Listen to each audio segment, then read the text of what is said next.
Mr. Karber, welcome to our program.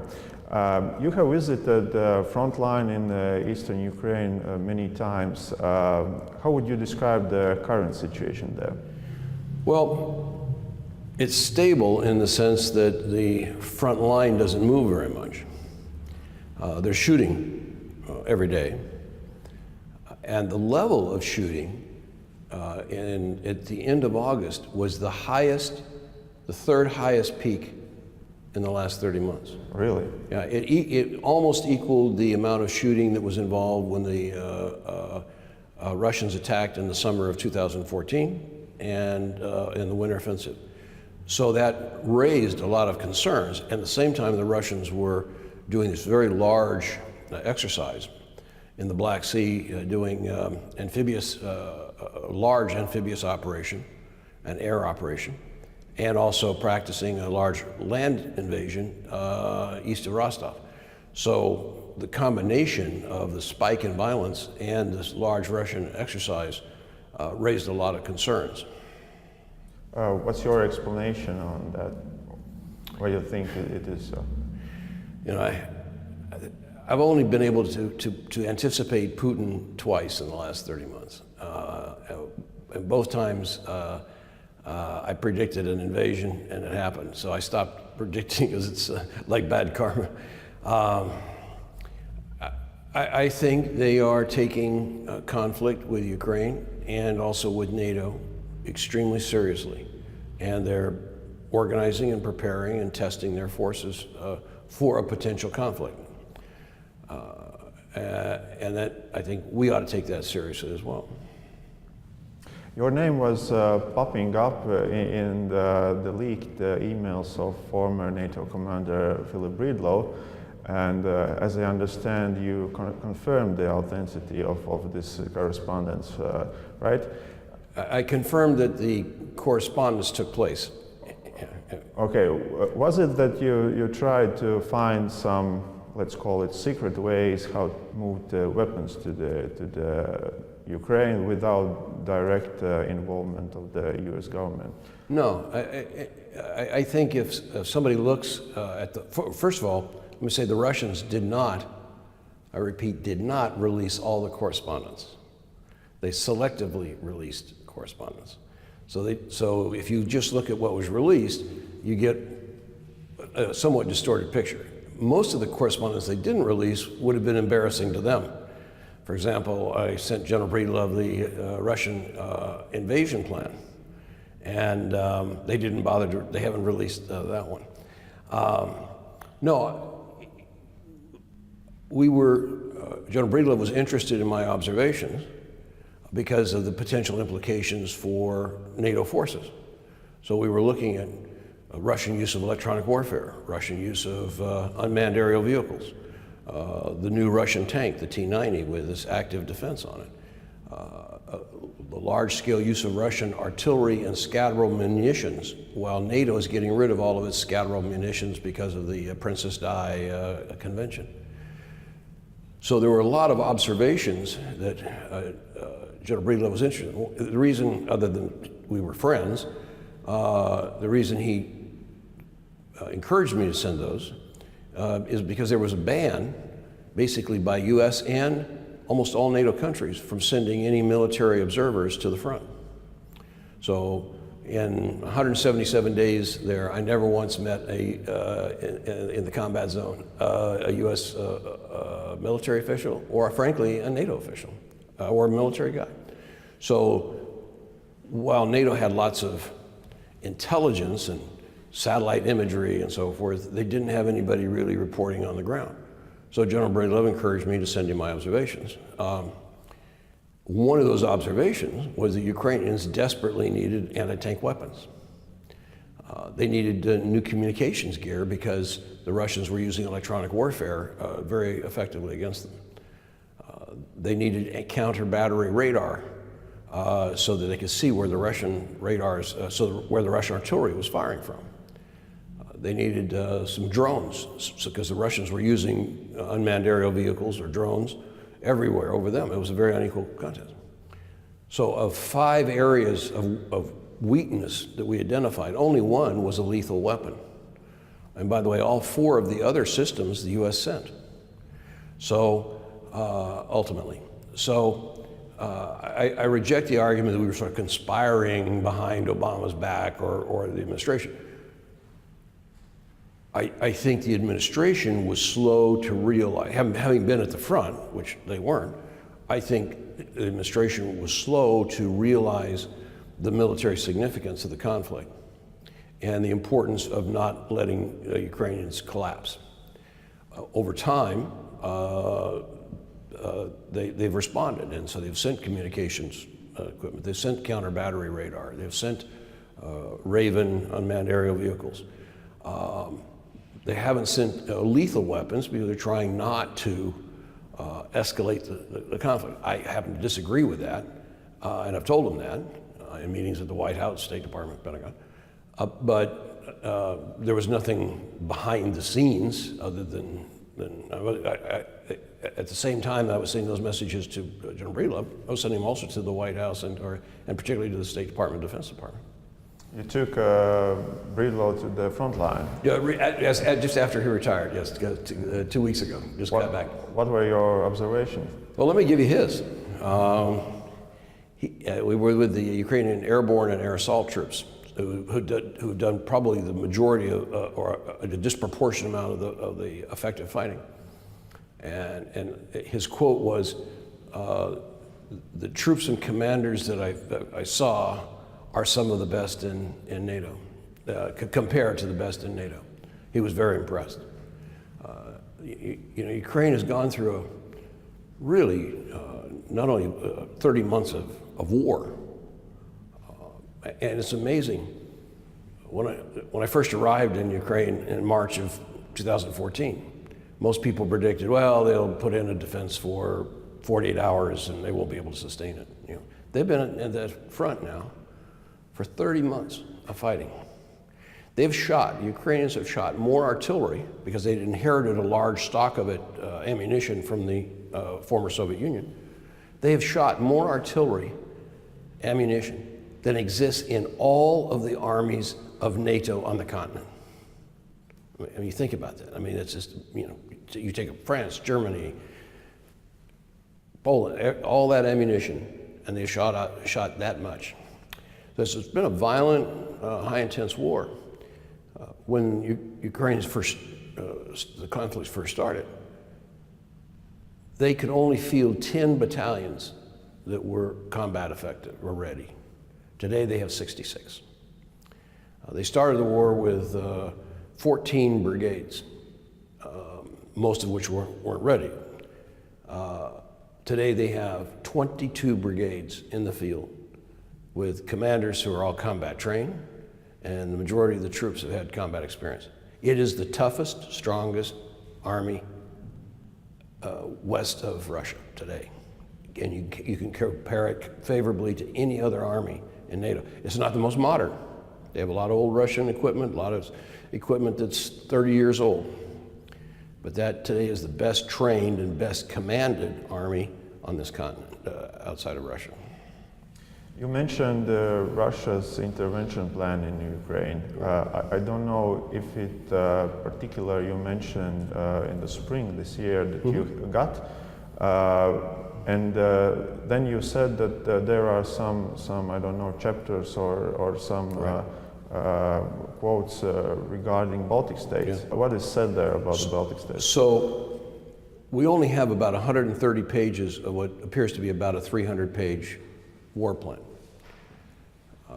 The plan was put together by the Western Military District, and it's a draft, so it wasn't the final plan, but it was a draft. And what's interesting is the plan is very specific. It lays out specific units going on specific roads, certain timetables and so forth, very specific.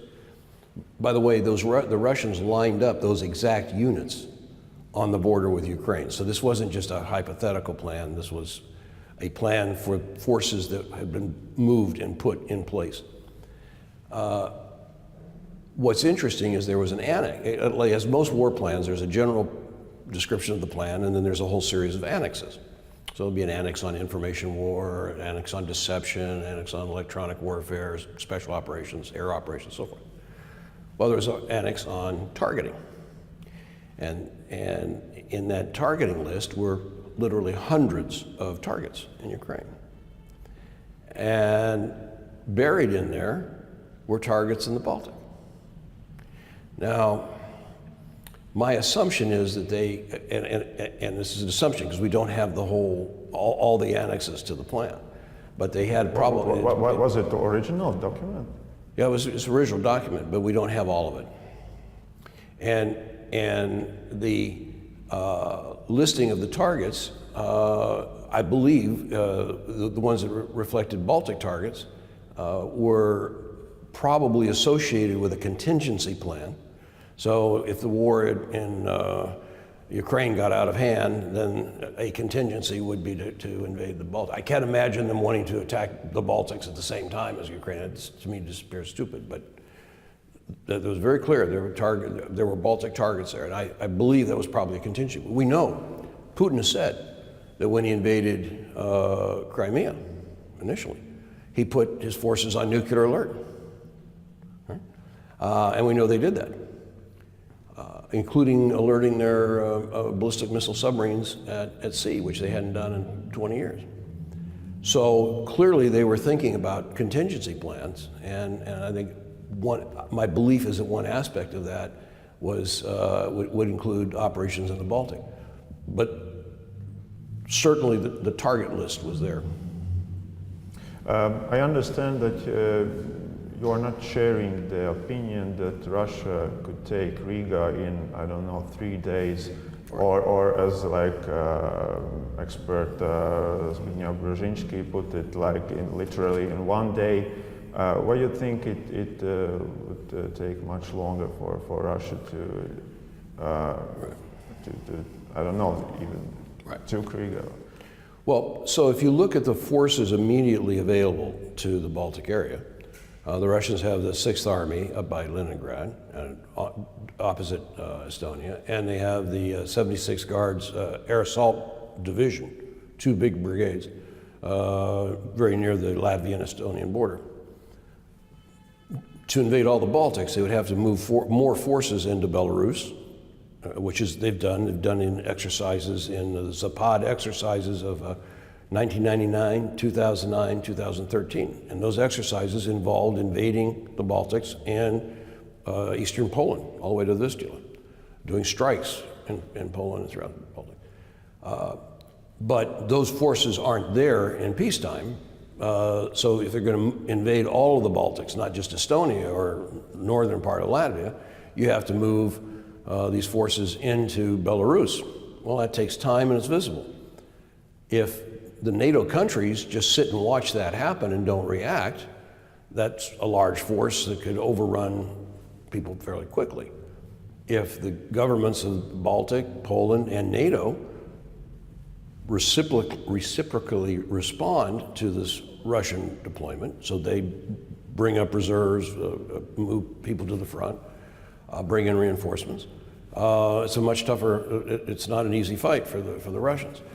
So that's one issue I have is I think it is misleading to imply that the Russians can do this whole thing and everybody's sitting here as if and unready. I mean, that could happen, but that's because of stupid political decisions, not military balance. Prudent planners, prudent political response will be reciprocal. So that's the first point. A second point is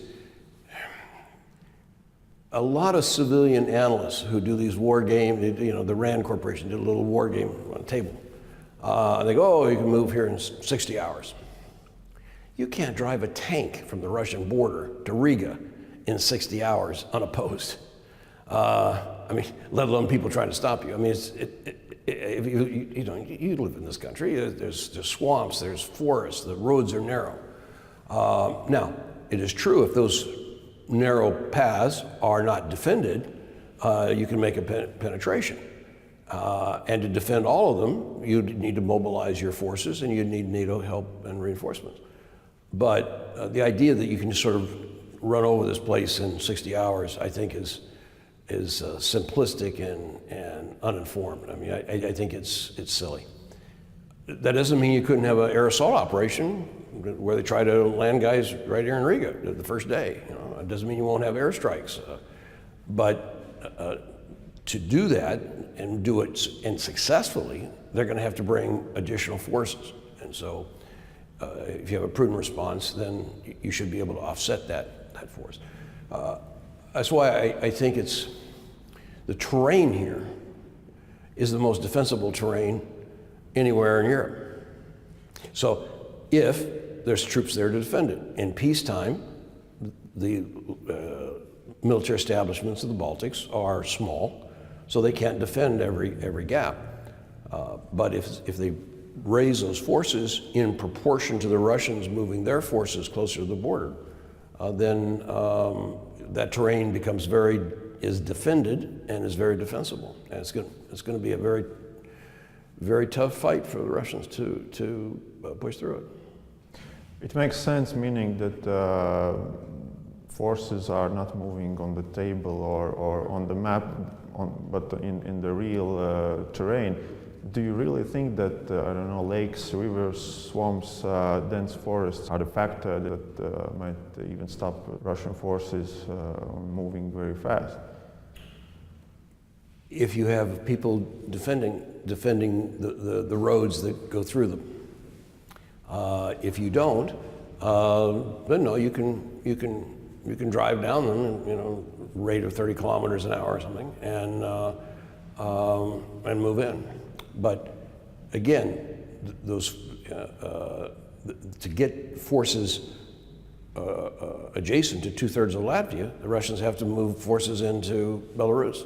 To get forces opposite Lithuania from the east side, because Kaliningrad doesn't have enough force to hold Kaliningrad and take over Lithuania, you have to bring additional forces into Belarus. So, we should be watching that. It takes time for them to move those forces, and NATO should have, and the Baltic republics, each country should have plans to reciprocally respond. So if they bring 10 brigades in, we increase the Baltic defense by at least 10 battalions. Combination of mobilization and reinforcement. If they bring in 20, we have to have the ability to add more. One thing that is very disturbing is the Russians have just recreated, because they used to have tank armies. They just recently formed the 1st Guards Tank Army. And it sits west of Moscow, sort of between Moscow and Smolensk. That army can be fairly rapidly, and it's still in process. It hasn't completed the modernization and equipping and manning of it yet. But that army could be used against the Baltics. It could be used, move down to Brest and threaten Warsaw, or it could swing south and invade Ukraine from the northeast. That's a very powerful formation. Has 800 tanks, 1,500 armored personnel carriers, 500 tubes of artillery, and the most dense mobile radar-directed air defense of any force in the world. So that's a very powerful fist. There is no single NATO country that fields a force equivalent to that. So we need to watch that very carefully, and we need to watch where they deploy it. So if they start bringing it into Belarus for an exercise, NATO is going to need, and the Baltic Republic is going to need to respond. Do you think our Latvian military staff has such knowledge to use this terrain factor for Latvia properly? Absolutely. I've spent time with your Minister of Defense, Bergmans, General Graba, your Chief of Defense.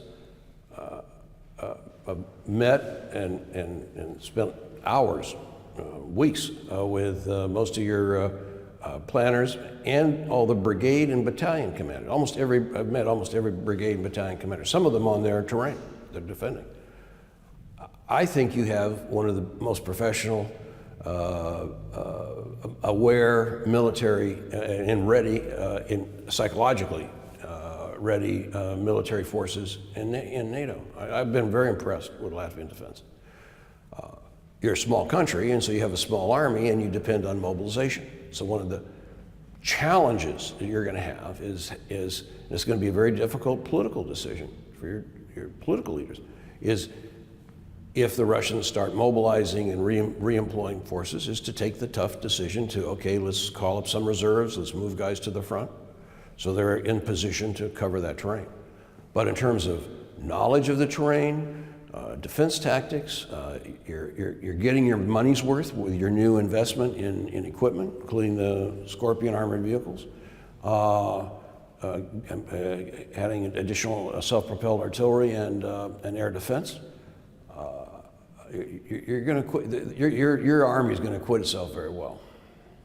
In the simulation games that organization you represent conducted to Latvian Ministry of Defense, there are one serious dilemma occurred whether to protect capitals of the Baltic states in the case of some aggression, or whether to protect the borders, which is much harder to do. But as I understand, that Russia's goal might be to take the ports near the Baltic Sea and especially make a corridor to the Kaliningrad.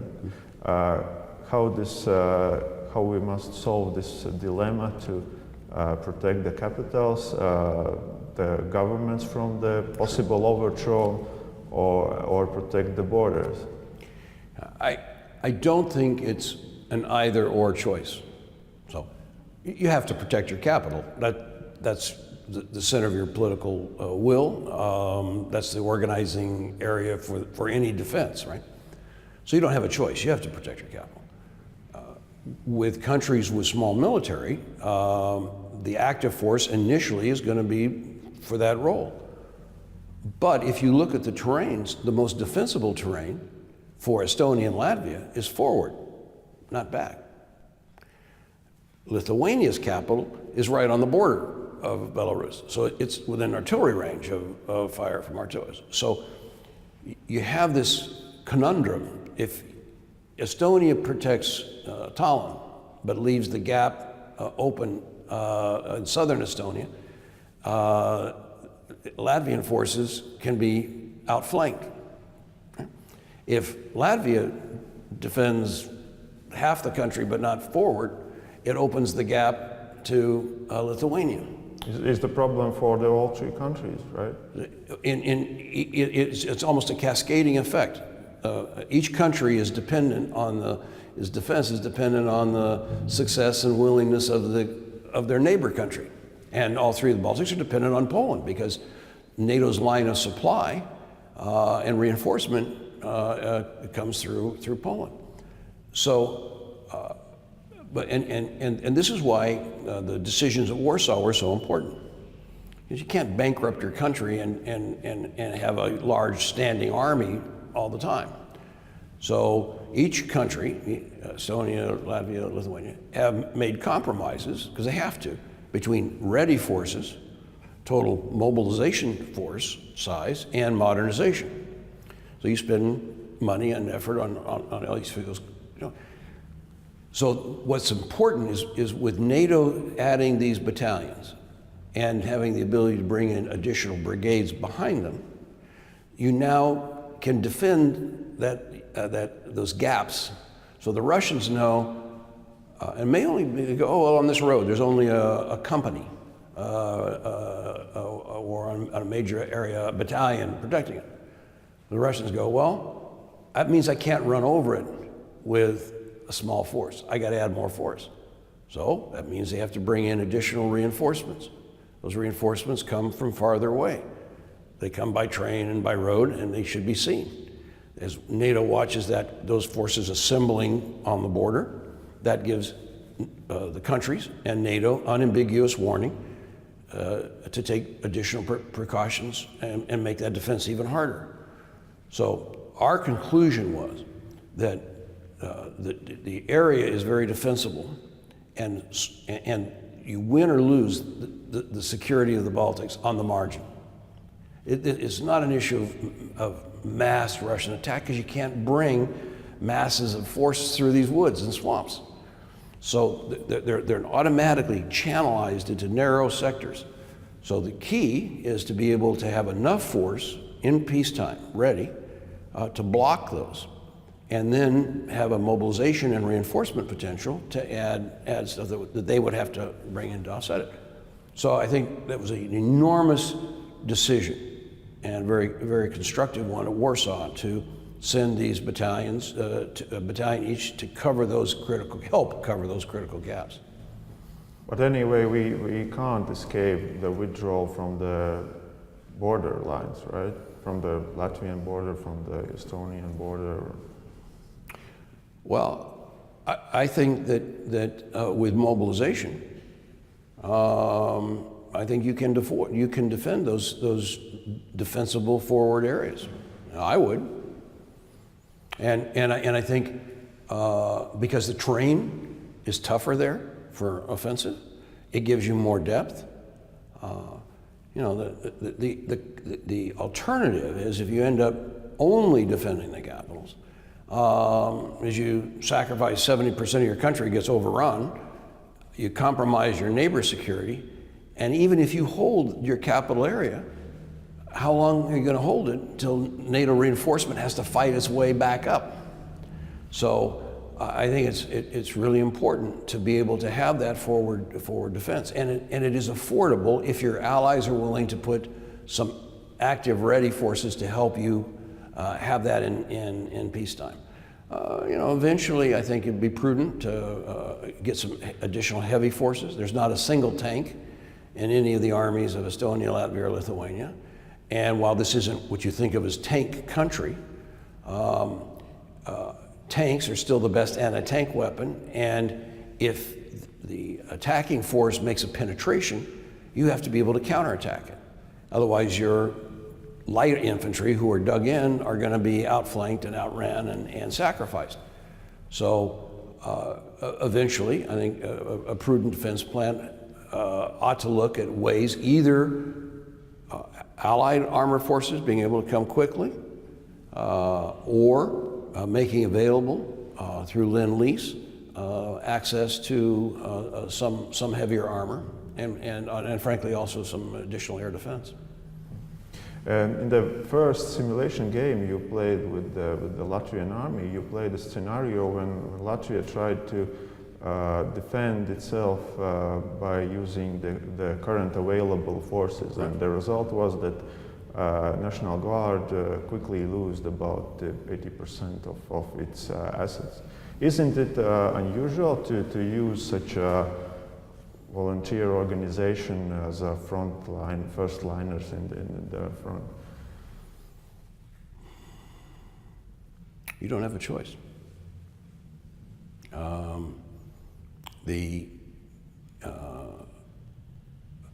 And that's why it's important that they have good training. And when they train in the regular force and then go into the reserve, the evidence is that people who have had excellent training keep that training fresh and are able to go back quickly for a good 4 or 5 years after that, when they're in the reserves. So I think that's important. Again, having allied forces also with you really helps, because they bring NATO TAC air to the fight, both for air cover to prevent Russian Air Force from dominating our skies, and also being able to attack Russian columns that are trying to penetrate. So I think that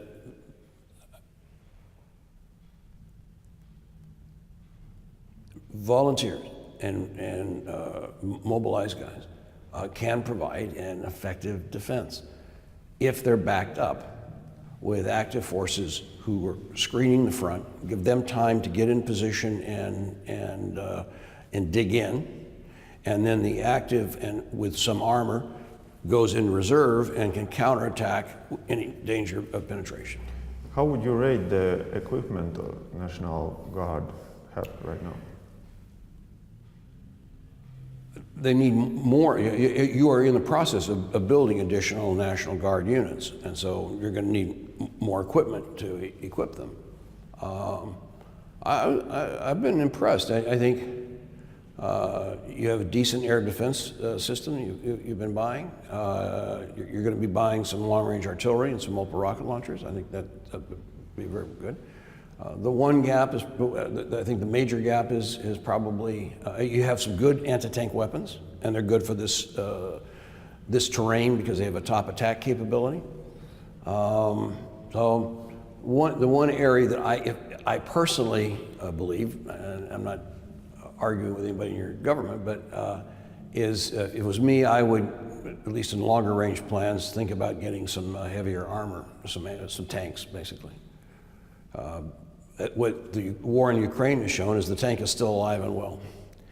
And it's also demonstrated that infantry dug in Ukraine, Ukrainian infantry who are dug in are inflicting 6 times as many casualties on Russian attacking guys coming in, 6 times. However, if they get outflanked, it flips around, and then they lose 6 times more than the attacker. So you can put in, with modern weaponry, you can put in a very strong defense that inflicts very heavy losses on an attacker. But you have to have a counterattack force, because there's always the contingency he breaks through someplace.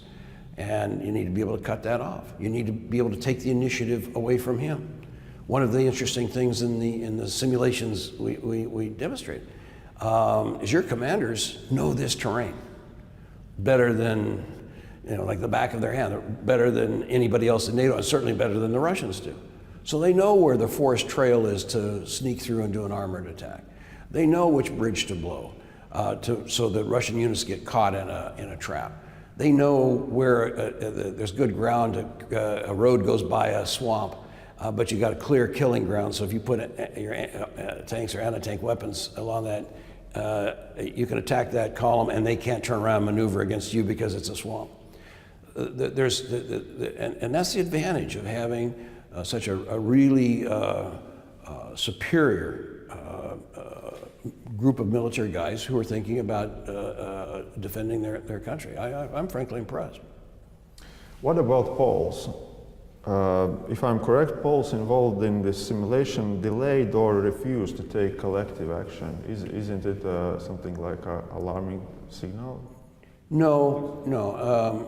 In a number of simulations, when you do a simulation, you try to hold variables tight. So we just assumed the Poles were not playing in the simulation, and we assumed that on some of the scenarios that the United States was willing to put more force into the various republics.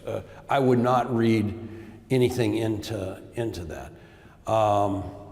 The Poles themselves have a debate, or have a tough challenge, just like you have a challenge about defending your capital versus defending forward, right? So the Russians moved this tank army into Western Belarus, right? Very similar to what they've done in these exercises. That gives time to build the defenses in the Baltic. The Poles and the Americans are then, and NATO reinforcements are then going to try to swing up and help defend the Baltics. But Warsaw's sitting there with this tank army aimed at it. And so that's going to draw Polish concern, and we need to be thinking about that as well, because it doesn't help to come rushing to the Baltic defense and then have, and by the way, this is exactly what the Russians did in 1944 after the attack against the German Army Group Center. As they approached Warsaw, they then swung in behind the Germans and basically isolated all the German forces in the Baltic. They've done that with tanks on that terrain before. They can read their own history as well as we can. So we need to simultaneously be able to protect that Belarusian corridor. And there's 2 ways of doing that. One is to have a more rapid and heavier NATO force reinforcing in Poland, not just limited to reinforcements for the Baltic. And secondly, politically, start engaging Belarus. Almost every paragraph I've mentioned when we talk about the Russian threat, I have the word Belarus in it. you cannot threaten all of the Baltics and Poland without going through Belarus. So you go, maybe we should be engaging them a little more. You know, Europe in its political sense, and I'm not defending Lukashenko. He is what he is. He's certainly not a Democrat, okay? And he's not a West European Democrat.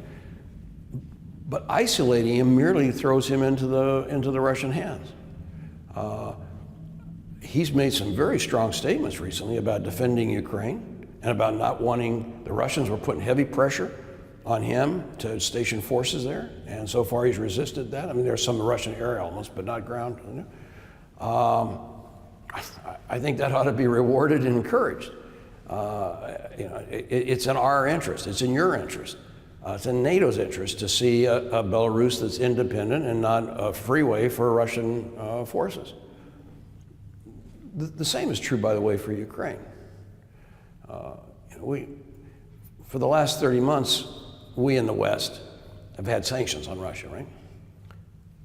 The most effective sanction, the most powerful sanction, hasn't been against Russia. It is a virtual, complete embargo on giving the victim of attack any lethal weapon to defend themselves. The analogy I use is, imagine a woman is walking down the street and a group of thugs grab her and pull her into an alley, and she screams for help. And the people across the street looking at her and, well, we don't want to get involved. Well, we don't want to make it worse. And so she says, throw me a can of mace. And the people standing there go, well, no, if we give her the can of mace, the attackers may have a knife, it'll just make it escalate. I mean, if you think about it, our logic is specious. And my personal belief is that victims of aggression need the right. They have the right and need to be defended. Now, why should we care? Because Ukraine offers NATO more than NATO offers Ukraine. And I'm not talking about necessarily joining the alliance, but the best defense right now for the Baltics is the Russians being tied up in Ukraine. The minute that war is over, or if Ukraine collapses, all those Russian forces are available to do similar actions elsewhere. Right now, if the Russians commit that First Guards Tank Army to the Baltic or to Belarus, well, then they don't have it to invade Ukraine. So having a strong Ukraine that's independent and Western-oriented is everybody. I mean, the people we count, East European, NATO, United States. It's in our strategic interest, and we ought to recognize that. Mr. Karber, thank you very much.